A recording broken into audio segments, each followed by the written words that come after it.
सतीश भोसले उर्फ खोक्याच्या कुटुंबियांना मारहाण केली गेली आहे। 15 ते 20 जणांच्या टोळक्यानं हा मारहाण केल्याचा आरोप सध्या केला जातोय। जखमी महिलांवर बीडच्या शासकीय रुग्णालयामध्ये उपचार सुरू आहेत असंही समजतंय।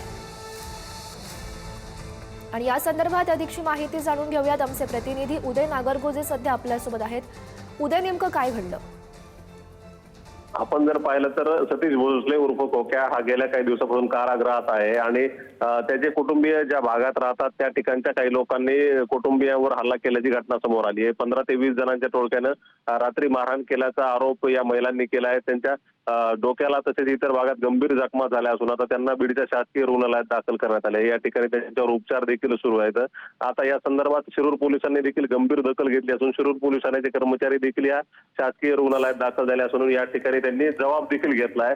यापूर्वी देखील सतीश भोसले याच्या कुटुंबियावर हल्ल्याचे प्रकार घडले होते। आता यामध्ये नेमकं कोण आहे आणि गुन्हा कोणावर दाखल होतो हे देखील पाहणं महत्त्वाचं ठरणार आहे। परंतु पोलीस तपास सुरू झालाय आणि या प्रकरणातील आरोपी देखील लवकरच गजाआड होतील असा विश्वास पोलिसांनी बोलून दाखवलाय।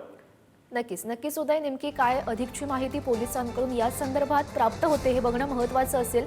धन्यवाद दिलेल्या सविस्तर माहितीसाठी।